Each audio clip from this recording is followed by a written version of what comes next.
नमस्कार। फिल्मी गीतों की बदकही को लेकर हम लगातार आपके सामने हाजिर हो रहे थे। एक बार फिर आपके सामने एक नए गाने को लेकर हम आ रहे हैं।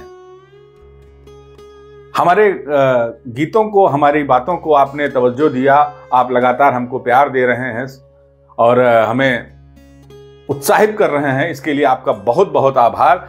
आज हम जिस गाने की बात करने आए हैं वो गाना जितना लाजवाब है उतनी ही बड़ी उस आदमी की शख्सियत है जिसने इस गाने को प्रेरणा दी बनाने के लिए।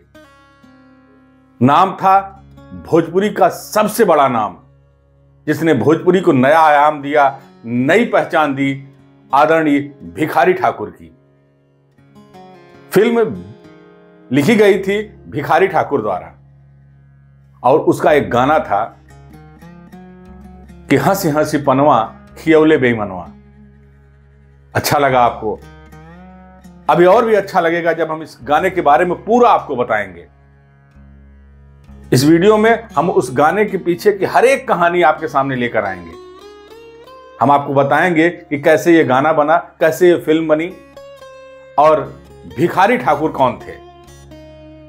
इन सब चीज को लेकर हम आपके सामने आज आए हैं। तो सबसे पहले शुरू करते हैं ये वीडियो। बात भिखारी ठाकुर की, बात बिहार रत्न भिखारी ठाकुर की, बात उस महान भिखारी ठाकुर की जिसने भोजपुरी के शब्दों को कालजयी बना दिया। कई भोजपुरी फिल्मों को अपने गानों से पहचान दिलाने वाले भिखारी ठाकुर, जिन्हें भोजपुरी का शेक्सपियर भी कहा जाता है। भिखारी ठाकुर जिसने सामाजिक कुरीतियों के साथ साथ प्रणय और विरह को ऐसे ऐसे शब्दों में ढाल दिया कि वो अमर हो गए। उनकी लाइन से निकला हर एक शब्द कभी विरह की चीत्कार बन जाता है तो कभी सामाजिक कुरीतियों के लिए मानसिक आंदोलन का कारण। वैसे तो कहा जाता है कि भिखारी ठाकुर कभी स्कूल नहीं गए, लेकिन भोजपुरी संगीत में वे अपने आप में एक विश्वविद्यालय रहे, जिसको पढ़ने की कोशिश आज की पीढ़ी भी कर रही है।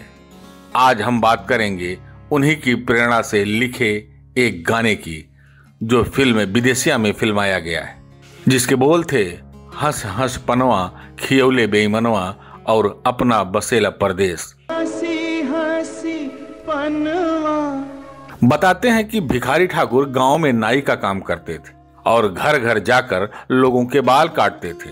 इसी बीच समाज में फैली विसंगतियों को जो उनके नजर में पड़ती थी तो उसे गीत या कहानी में ढालने का प्रयास कर लेते थे। भिखारी ठाकुर ने साल 1930 से 1970 के बीच अपनी नाच मंडली के जरिए यूपी, बिहार, बंगाल और आसाम में कई नाटकों को किया। बाकायदा टिकट लेकर दर्शक पूरे फिल्मी स्टाइल में भिखारी ठाकुर की बेहतरीन रचनाओं का आनंद लेते थे। उस समय जातीय भेदभाव, अशिक्षा, नशाखोरी, दहेज प्रथा, बेमेल विवाद जैसी कई सामाजिक समस्याएं मौजूद थीं। इन्हीं समस्याओं को भिखारी ठाकुर ने नाच मंडली के जरिए उठाने का प्रयास किया। यही कारण है कि उनके हर गीत या कहानी में समाज के लिए एक संदेश जरूर रहता है।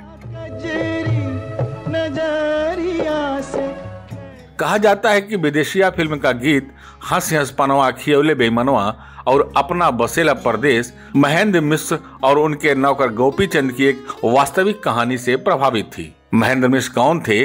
वो एक क्रांतिकारी थे। बाकी उनके बारे में किसी और वीडियो में इसकी चर्चा करेंगे, लेकिन विरह के इस गीत को जिन शब्दों से आयाम मिला वो अद्भुत, अप्रतिम और असाधारण था।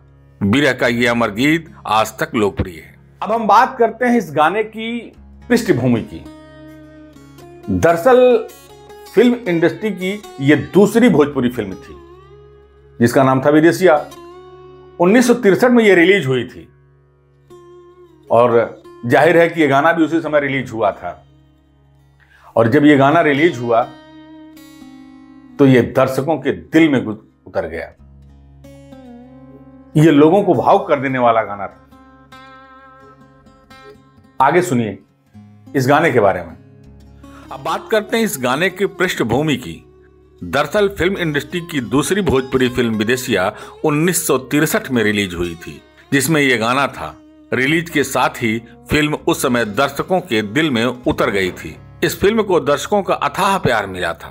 एस.एन. त्रिपाठी के निर्देशन में बनी इस भोजपुरी फिल्म में कुमारी नाज, सुजीत कुमार, जीवन, पद्मा खन्ना के साथ साथ हिंदी फिल्मों की मशहूर अदाकारा हेलन ने भी काम किया था।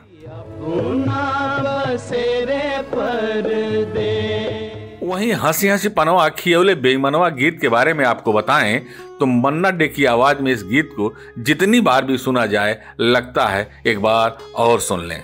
हालांकि इस गाने को फिल्म में गाने लायक लिखा राम मूर्ति चतुर्वेदी ने, और जिस तरह उन्होंने भाषा का इस्तेमाल किया उससे अंदाजा हो जाता है कि वो भोजपुरी अंचल की आत्मा से किस कदर वाकिफ थे। हंसी हंसी पनवा खियौले बेईमनवा बिरह का एक ऐसा गीत है जिसमें मौसम के अनुसार बिरह की मनोदशा का दर्द बयां किया गया है।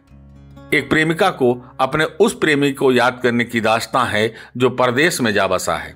प्रेमिका अपने प्रेमी के साथ बिताए गए हर एक पल को याद करके इंतजार के कठिन समय को कैसे बिताती है, ये उसी का भाव रूप है। हंसी हंसी पनवा खियौले बेईमनवा अपना बसेरे परदेश, कोरी रे चुनरिया में दगिया लगाए गईले, मारी रे करेजवा में ठेस, ये दो पंक्तियां आज भी भोजपुरी अंचल में मुहावरे की तरह इस्तेमाल की जाती हैं।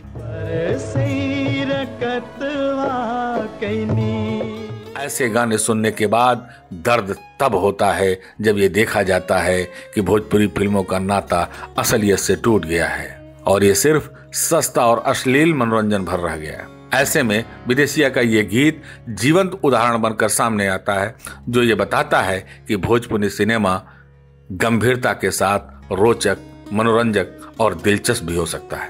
हमारी ये पेशकश आपको कैसे लगी, इसके लिए आप हमें कमेंट करें, हमारे कमेंट बॉक्स में जाएं और कमेंट करें।